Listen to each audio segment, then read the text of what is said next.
అంబానీ రానున్న 7 ఏళ్లలో గుజరాత్, కచ్, పోరుబందర్ తదితర ప్రాంతాల్లో సిమెంట్ తయారీ రంగంలో 50,000 కోట్ల రూపాయల పెట్టుబడికి సిద్ధమయ్యారు. రిలయన్స్ పవర్ ద్వారా బరుచా సహా ఇతర ప్రాంతాల్లో గ్యాస్, బొగ్గు ఆధారిత విద్యుత్ ఉత్పత్తి రంగంలోనూ భారీగా పెట్టుబడులు పెట్టనున్నట్లు ప్రకటించారు.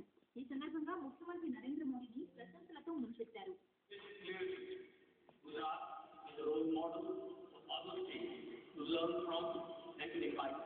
Narendra Modi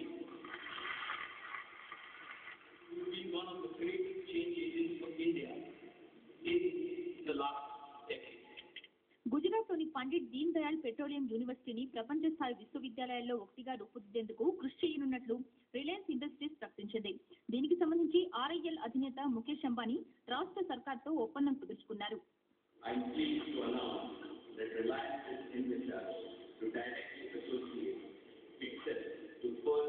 The development of the university and make it one of the premier institutions in the world. రానున్న రోజుల్లోనూ గుజరాత్ అభివృద్ధిలో తమ వంతు పాత్ర నిర్వహిస్తామని ICICI బ్యాంక్ MD చందా కొచ్చర్ తెలిపారు. ఇందులో భాగంగా రాష్ట్రంలో కొత్తగా 2,000 శాఖలు ప్రారంభించనున్నట్లు ప్రకటించారు.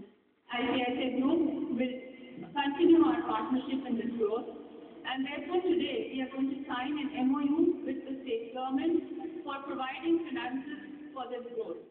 గుజరాత్లో విద్యుత్ ఉత్పత్తి, నౌకాశ్రయం, మౌలిక సదుపాయాల రంగంలో 80,000 కోట్ల పెట్టుబడి పెట్టనున్నట్లు అదానీ గ్రూప్ ప్రకటించింది. రాష్ట్రంలోని మారుమూల ప్రాంతాల అభివృద్ధికి కృషి చేస్తున్న నరేంద్ర మోడీని ప్రశంసించిన టాటా గ్రూప్ అధినేత రతన్ టాటా గ్రామీణ ప్రాంతాలకు రవాణా సౌకర్యాలు కల్పించడంలో భాగస్వాములవుతామని ప్రకటించారు. వచ్చే 2 ఏళ్లలో 6 కొత్త కార్లను విపణిలో ప్రవేశపెట్టనున్నట్లు తెలిపిన ఆటోమొబైల్ సంస్థ జనరల్ మోటార్స్ ఇండియా దాదాపు 450 కోట్ల రూపాయలతో హలోన్ ప్లాంట్ సామర్థ్యాన్ని పెంచనున్నట్లు వెల్లడించింది. SR గ్రూప్ విద్యుత్, చమురు శుద్ధి రంగాల్లో 30,000 కోట్లు, ఇంజనీరింగ్ నిర్మాణ రంగ దిగ్గజం L&T 15,000 కోట్లు, హిందుస్థాన్ కన్స్ట్రక్షన్ కంపెనీ HCC వచ్చే 5 ఏళ్లలో 1,200 కోట్లు, మహీంద్రా అండ్ మహీంద్రా స్థిరాస్తి ఆతిథ్య రంగాల్లో 3,000 కోట్ల రూపాయలు పెట్టనున్నట్లు ప్రకటించాయి. 2 రోజుల పాటు సాగే ఈ సదస్సులో జపాన్, కెనడాకు చెందిన పారిశ్రామికవేత్తలు సైతం పాల్గొంటున్నారు. 2009లో వైబ్రెంట్ గుజరాత్ సదస్సు ద్వారా 12 లక్షల కోట్ల రూపాయల ఒప్పందాలు జరగగా ఈ ఏడాది ఆ మొత్తం మరింత పెరిగే అవకాశం ఉంది. రాష్ట్రానికి పెట్టుబడులు ఆహ్వానించేందుకు గాను వైబ్రెంట్ గుజరాత్ 2011లో ఆంధ్రప్రదేశ్ స్టాల్ ను ఏర్పాటు చేసింది. పారిశ్రామికవేత్తలకు కావాల్సిన సమగ్ర సమాచారాన్ని రాష్ట్ర ప్రతినిధులు అందిస్తున్నారు. చాలా మంది ఔత్సాహికులు ఏపీలో పెట్టుబడులు పెట్టేందుకు సుముఖంగా ఉన్నట్లు APIIC ఆర్థిక విభాగం జనరల్ మేనేజర్ తెలిపారు. ఆంధ్రప్రదేశ్కి కొంత ఇన్వెస్ట్మెంట్ ని అట్రాక్ట్ చేయడానికి వీలుగా ఉంటుందనే ఉద్దేశంతో ఇక్కడికి వచ్చాము. ఇప్పటి వరకు ఎంకరేజింగ్ గా ఉంది పొజిషన్.